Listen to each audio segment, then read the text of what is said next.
So if we agree with that, what we're saying or discussing is our wealth, our money flow has to go somewhere. So I think it's important to zoom out and go, the reality is that money's always going to go somewhere, and there's only 4 ways that we can do something with money, right? Spend it, save it, invest it, or give it. I took that from Brock, by the way. Noise out there in the world of social media today, and if you're not careful, the IUL universal life people that are out there are often louder than everybody else because it's easier to market because of the allowable. There's a difference between investing your money and saving your money. Investing your money, you know that you can lose money. Saving your money, you cannot lose your money. That is the purpose of saving money. And so when you think about the whole process, so first, infinite banking concept is a process. It's not a product. It's not anything. It's just a process. Welcome to the Cashflow Legendz podcast with your hosts, Nate, Brandon, and Brock.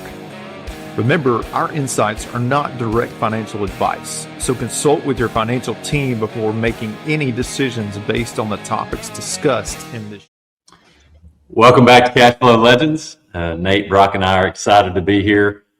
We were just talking about before we hit record, Brock got to do something that if you're a golfer of any kind, he just had one of the coolest experiences that he's ever had. And so anybody listening, if you love golf, or even if you don't, I've always heard that this area of our country is very pretty, very nice, very good place to visit. But Brock, tell us what you did and what you loved about it the most. Yeah, I got to play Augusta, and it was the coolest thing in the world. I'm kidding. I wish. That'd be awesome. I played Bandon Dunes last 2 weeks ago now. It was pretty awesome. It's the greatest thing ever. I'd go back in a heartbeat. 32,000 steps a day, 2 rounds a day for 4 days straight. You walk it all. You do nothing but golf, and it was awesome. Everything you could dream of. Now, Brock loves golf anyway, so that's important to note. That's right. Brock is an above-average golfer. I'll say that humbly. He's probably better than an above-average golfer. I don't want to give him too big of a head. I've played with him a couple of times. But what did you love about it the most as far as, yes, you're getting to play golf, but we know golf can be frustrating sometimes, in the grand sense of golf. Yeah. But what did you love about it the most now that you've had a couple of weeks to reflect on?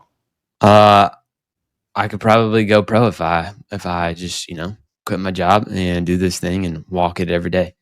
Okay. It was great. No, I'm kidding, but that first day, you're walking and you're about halfway through your second 18, and you think, man, I got 3 more days of this. I don't know if I can actually do this. I'm a little bit worried. And then somehow you wake up every day and it's just like, all right, we're going to do this thing. We're going to have an opportunity here to get after it. And one of the things that I reflected on was the fact of how important it was to have a caddy. And so you're number one, you're playing a course you've never played before. If this was your first time, which it was my first time. And so I don't know any of the layouts of the course. And some of these courses, they're very hilly. And you'd look at some of these holes, and when you tee off, if you didn't have a caddy, you would have teed off going the wrong direction. Or you're teeing off, and all you see in front of you is a hill. You don't know where the fairway is at. You don't know where the hole is at. So you needed a guide to be there with you who's already gone ahead of you and has done this plenty of times. And some of these guys, they don't even play it. They're just caddies. They don't play golf. They just caddy because they just like doing it. But yet they get to be there with you. And another thing is when you get there, you have the same caddy the entire trip. That way they know how you operate. They know how you swing. They know what clubs you use. They know the distance. And so, I think about that in our own financial lives. It's like, even if your advisor or your guide hasn't done the things that you are doing because maybe they just don't have the size of wealth that you have, it might be that they've talked through this scenario, they've gone through it, they've done it with others so many times, they can do it too. And it may even be that they're wealthier, the guide is wealthier than you, and you're younger or you're just starting out, and they're telling you things that is totally against the grain, well, you got to look at them. They've already been through this, and they talk to tons of people in your situation each and every day. And so I was able to reflect on having the caddy and how important it was to have that guide walking us through the course. Because if we didn't have them, our scores would have been vastly different. Ooh, there's so many good things that you can connect to on that as far as a caddy. And I might start saying when people ask what I do, if they're a golfer, a lot like a caddy. You know, why do you want to hit the ball over there? Why do you want to use that club? Yeah. Why do you want to score that score? You know, those kind of things. And then, but it still comes down to the person holding the club. Yeah. So, 100%. Brock, just out of pure curiosity, if you wouldn't have had a caddy, how many more strokes do you think? A lot. Per route? Yeah, a lot. A lot. 10, 15? Probably. 20? Probably 10. Probably 10 to 15. So that's a perfect example of something we say often about understanding that it's not always just about price and cost. That's right. How they go together. That's right. Because you did have to pay for that caddy, correct? I did, yeah. Yeah. But what did you gain from that, or what would you have lost if you didn't? But if and you didn't have to have a caddy. Like, that's the thing. Yep. You didn't have to have them. Yep. Paying that extra money to have that extra set of security, to know that I could enjoy my trip instead of constantly wondering and worrying about what was on the other side of the hill, went a very long way. And I'm so glad that I paid that extra money over the whole trip. It was totally worth it. Yeah. So a guide of any kind, if they're experienced and if they've been there, if they've seen that or done that, is going to always lead to us understanding how to make decisions that give us a better chance to succeed. That's right. So, you need to understand who your guide is, right? Which I think we'll get into today, because you could have a guide that they don't actually know what's going on. Like, you think about it, you could be playing golf. I always laugh at this when I go play golf with my buddies. A 20 handicap is giving tips to a 25 handicap, and I'm like, that's great, but we got the blind leading the blind here. You guys, I mean, what are you gonna tell each other that's gonna make a world of difference here? And so there are some people who in the game of finance might be a 25 handicap getting advice from a 20 handicap. And in golf, what that means is you got a bad golfer telling a really, really bad golfer what's going on. And so you just got to be careful with who you're listening to on all this stuff. That's good. So we're breaking down Nelson's Becoming Your Own Banker, and we've been going through a series of, page by page or section by section. And one of the last times we got together, we were talking about creating the entity and what that really means, as far as there are different things out there that are products that people say you can use for becoming your own banker, that people say you can use for the infinite banking concept. And one of the things that you'll hear often is, I can do infinite banking, becoming your own banker, through a universal life policy instead of a whole life policy. All right. And Nelson, or variable life, Nelson makes it very clear why he thinks that that's a misguided thought process. So as caddies or as guides, I would say that oftentimes our conversations early on, Nate and Brock, come to this question of, well, what about this product as compared to this product? So at a very high level, let's break down what universal life is, what variable life is, compared to what whole life is, and just the differences between that. Just simple. Yeah. I would say that, so whole life is what you have is in guarantees. And so E.F. Hutton, in about, I think it was 1987, released the universal life policy. And what they were trying to do was create a middle ground between term insurance and whole life insurance. Well, what ended up happening is they just created term insurance in disguise. And so you have a term insurance policy that just has a cash value portion to it that if it's a variable universal life policy, is invested into the market. Like you are directly invested into the stock market.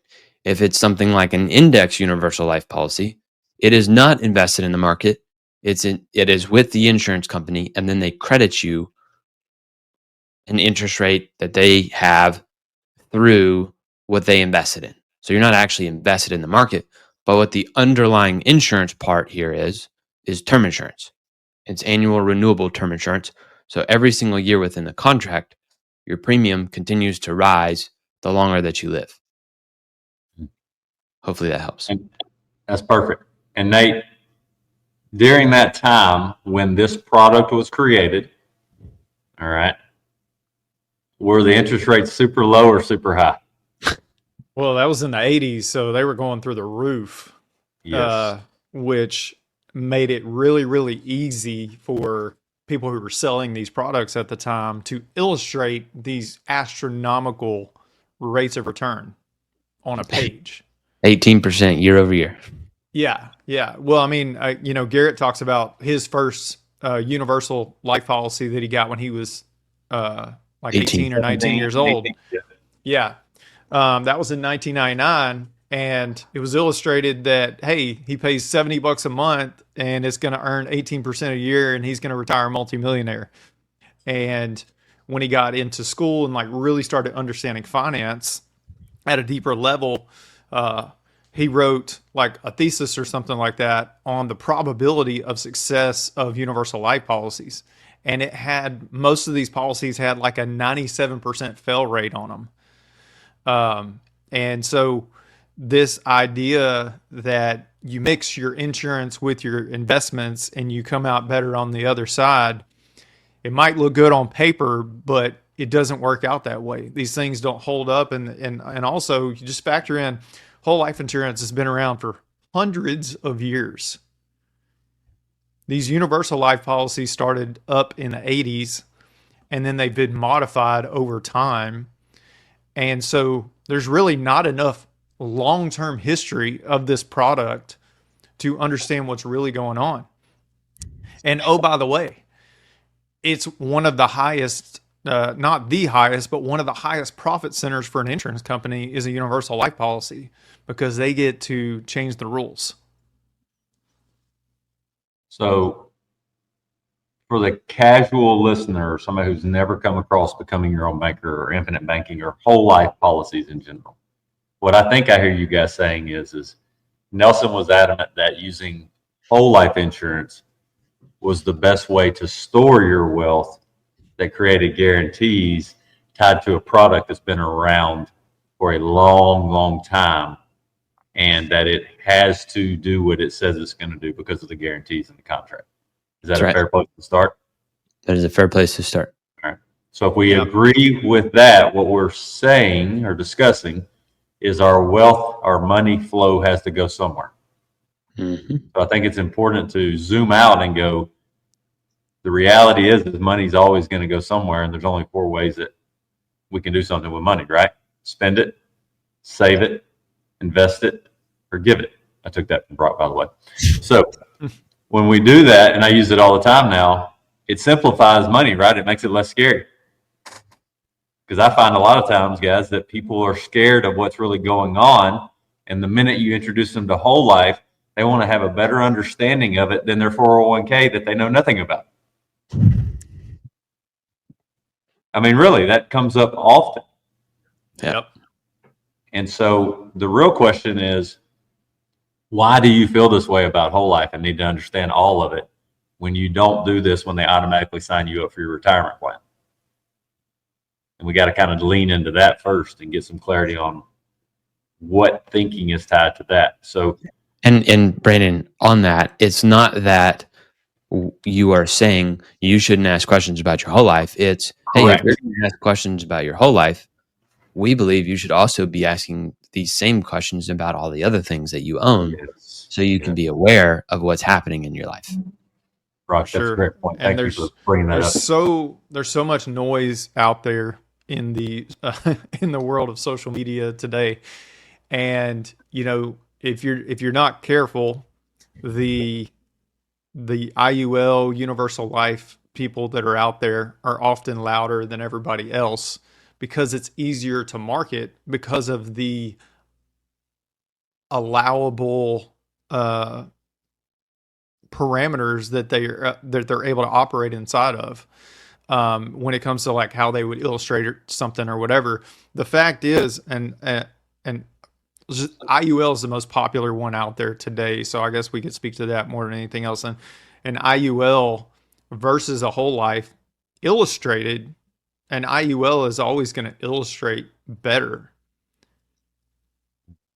on paper. Let's touch on that for a second, because this comes up often, even with our ULC members who've been paying premium for a while.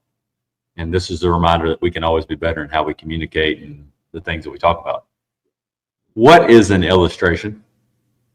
It's a piece of paper with a potential outcome.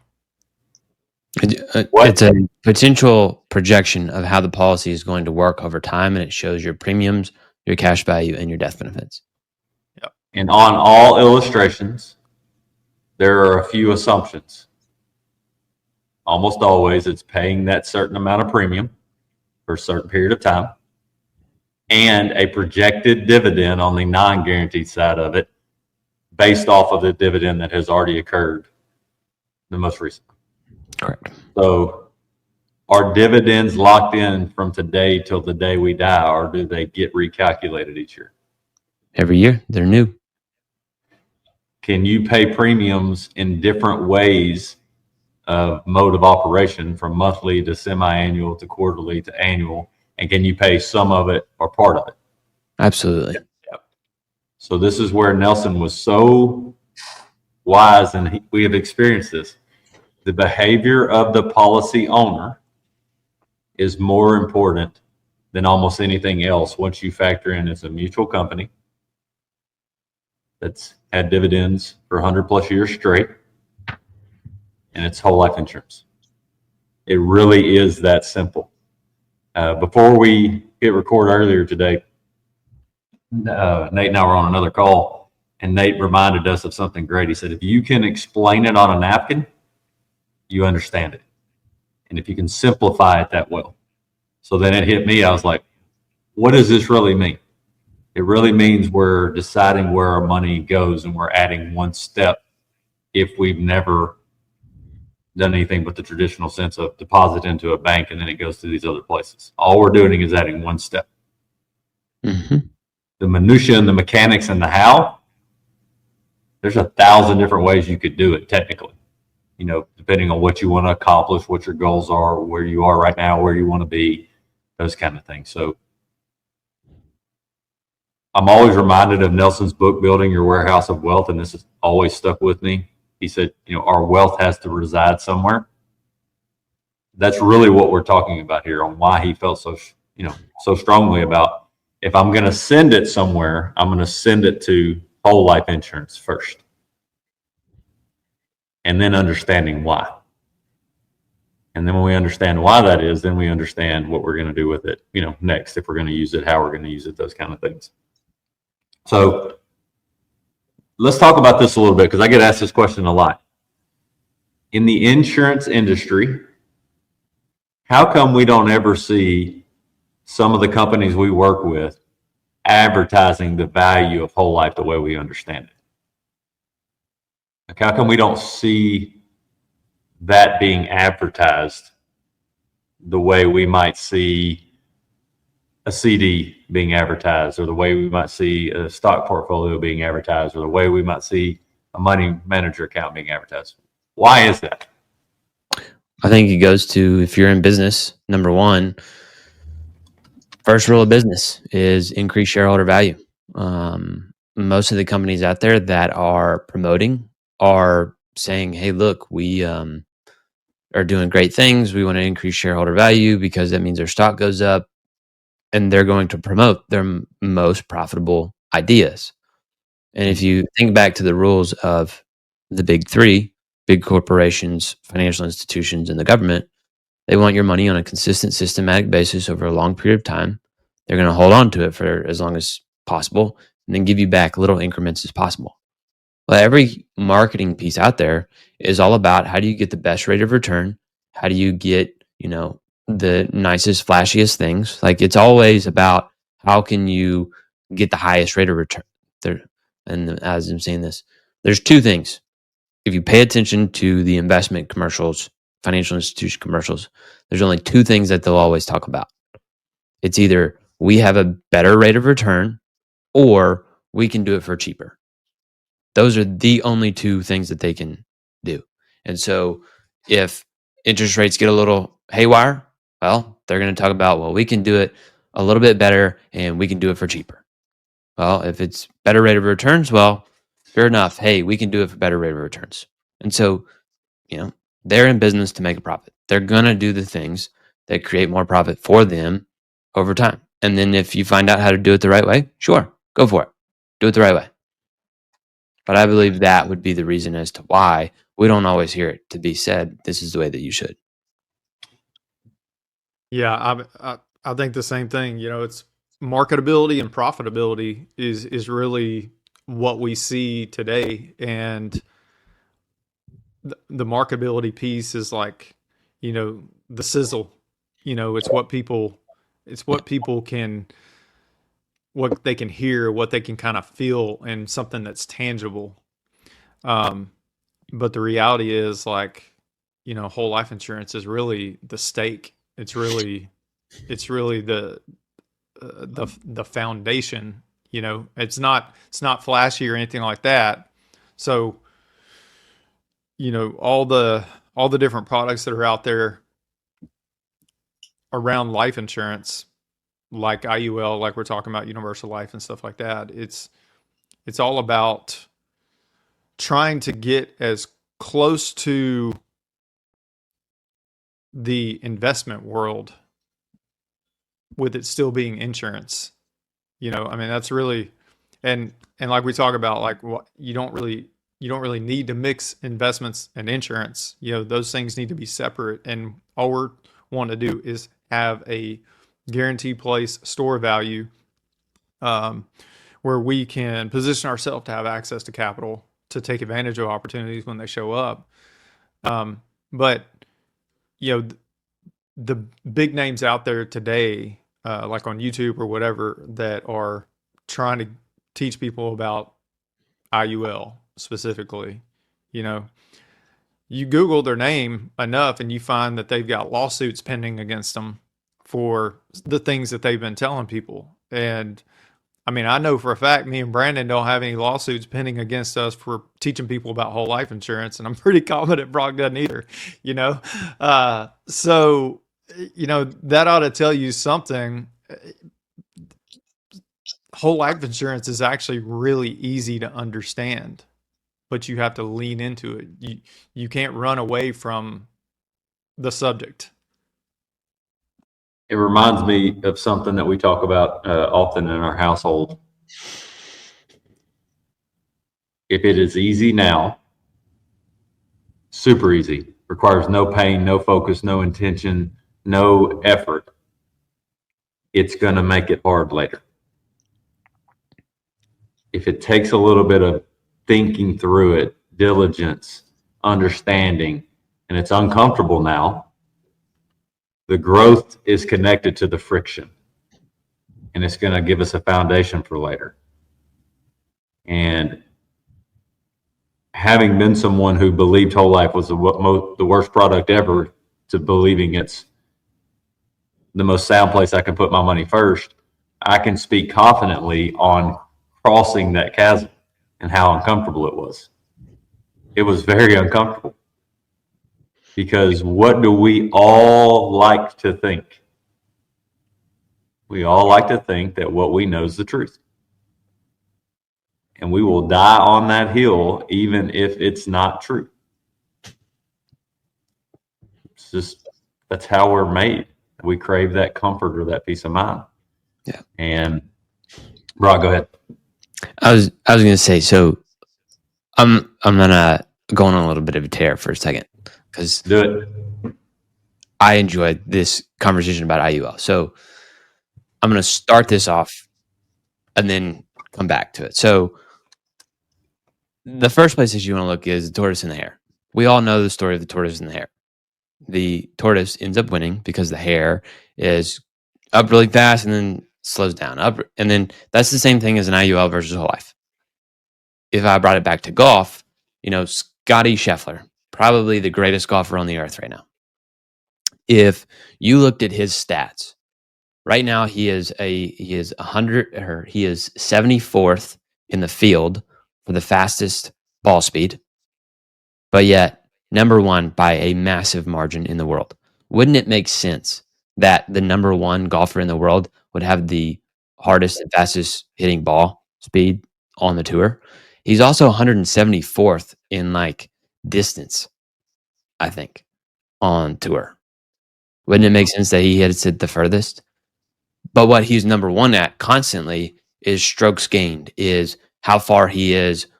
If he misses the fairway, he's only missed the fairway at most by 8 feet on average. What he's doing is he's minimizing his losses. That's the exact same thing that we're talking about here in wealth building. When it comes to this conversation we're having about storing your capital, that's number one. Is there's a difference between investing your money and saving your money. Investing your money, you know that you can lose money. Saving your money, you cannot lose your money. That is the purpose of saving money. And so when you think about the whole process, so first, infinite banking concept is a process. It's not a product. It's not anything. It's just a process. But what we have found is that whole life insurance just happens to be the best product to utilize for this. If you look at a stock portfolio, they are all, you can only borrow up to, depending on how much you have in the account, 50 to 75%. But at the same time, you have risk on that, because if the market drops and you get too far above your borrow rate, well, then now you have to sell off shares or you have to put more into it. Well, if you don't have any money, you're kind of in a bad spot. Or if the market's down and you have to sell, again, you are in a bad spot.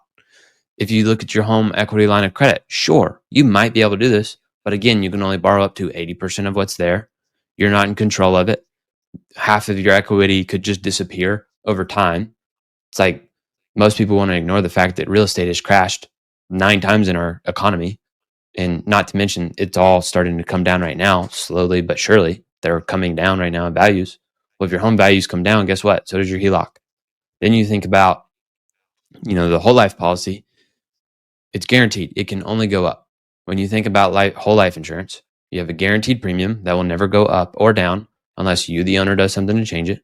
You have a guaranteed cash value that can only go up. And then you have a death benefit that's guaranteed to never go up or down unless you, the owner, does something to change it. The only moving piece within the contract is the dividend. And it's not necessarily a question of whether you're going to get a dividend or not.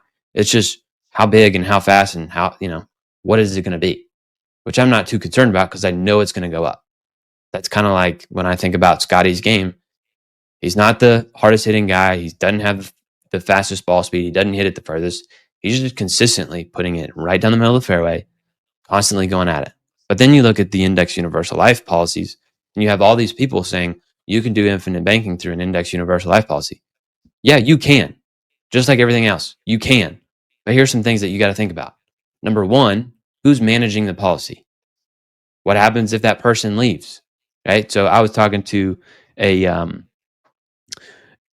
agent at this place who works in our world and works in the world of finance, but happens to be in a group.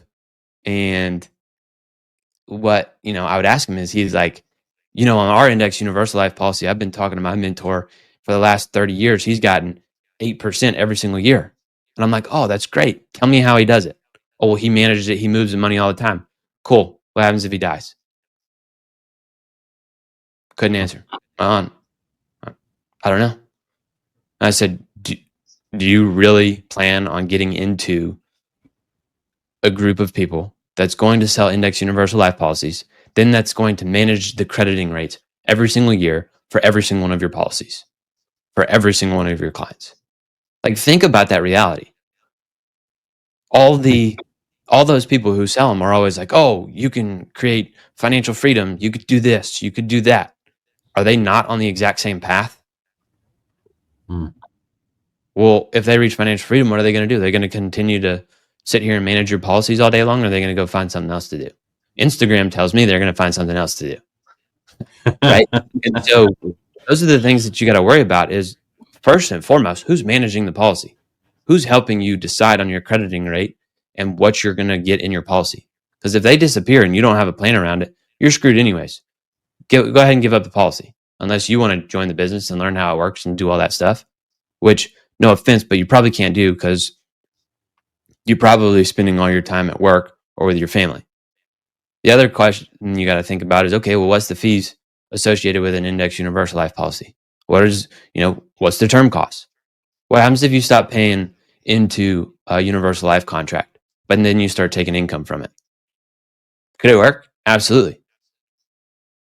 Could you lose your policy? Absolutely.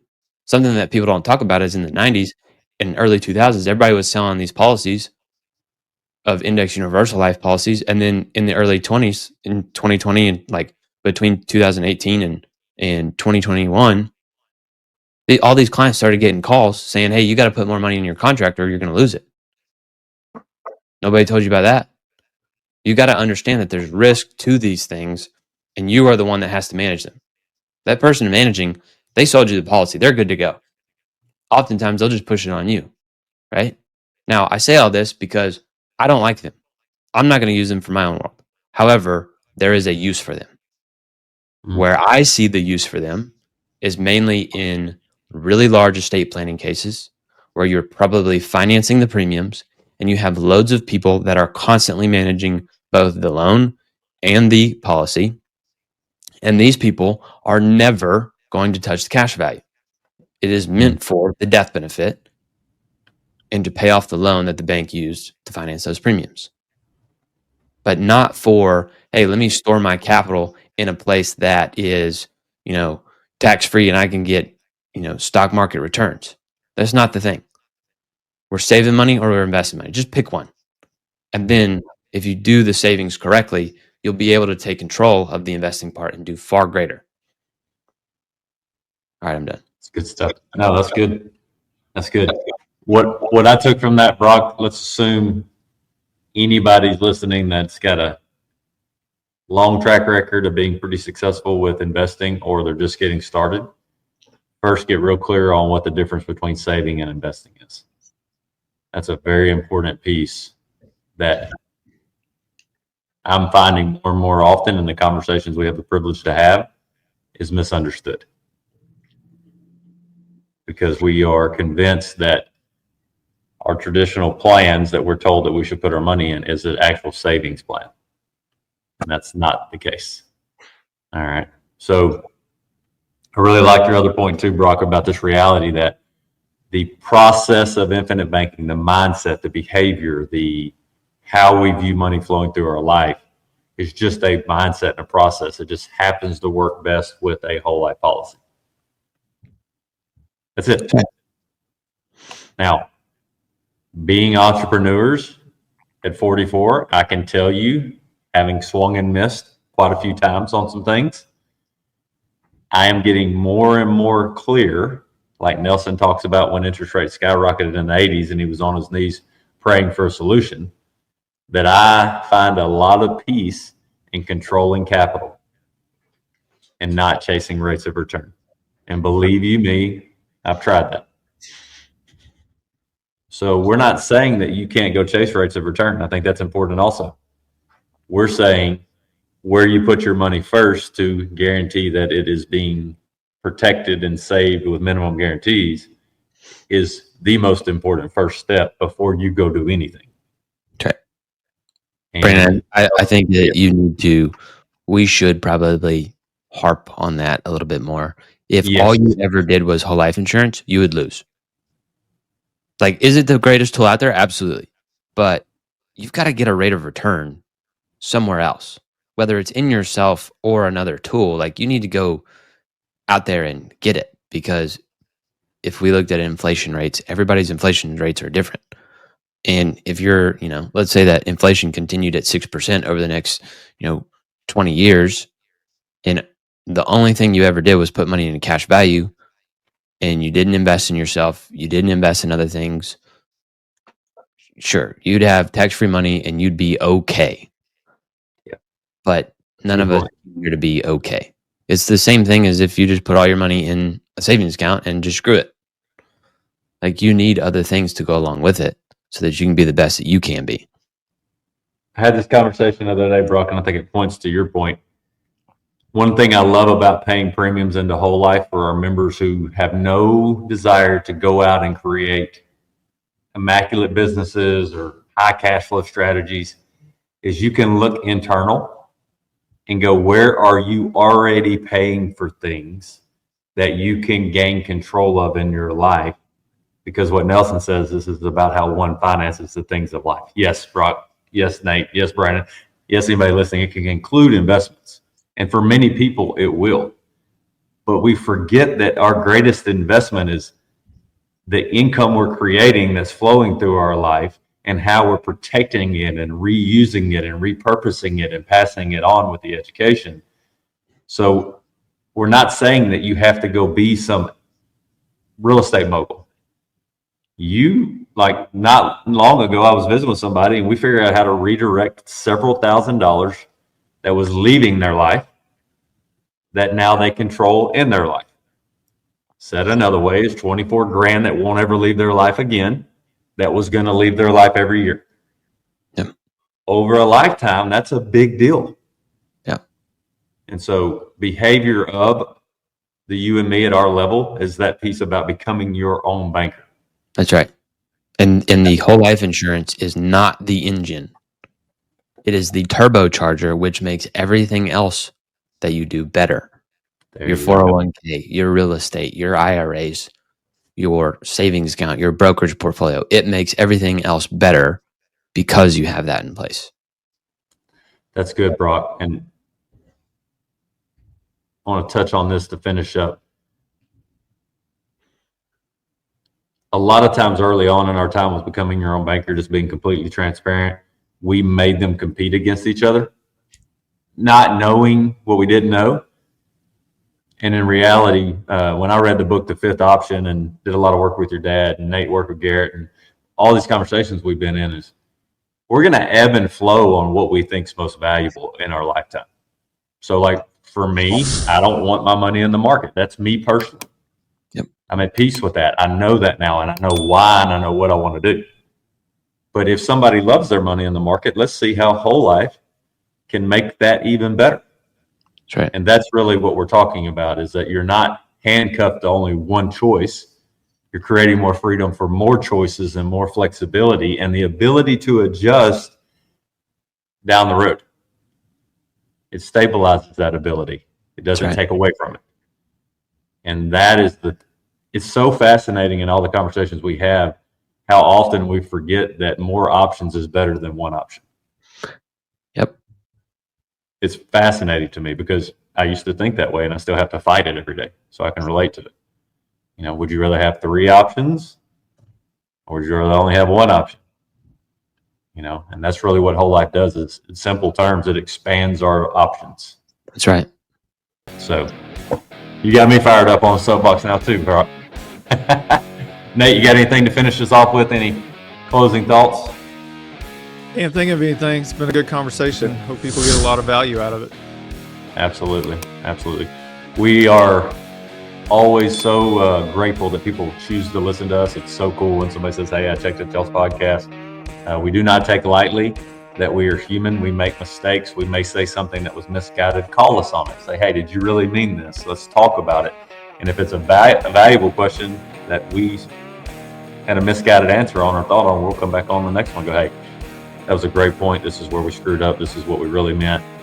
Because you cannot cover all of this thought process in a 30-minute episode. Like, there's no way. No way. You know, it's going to be a lifelong process. And so we value any sharing, feedback, any comments, all those things. On the next one, I believe we're going to be talking about kind of recapping the part of Nelson's book that we've already gone through and diving into more stuff that hopefully bring value there. So the next one, we'll see you.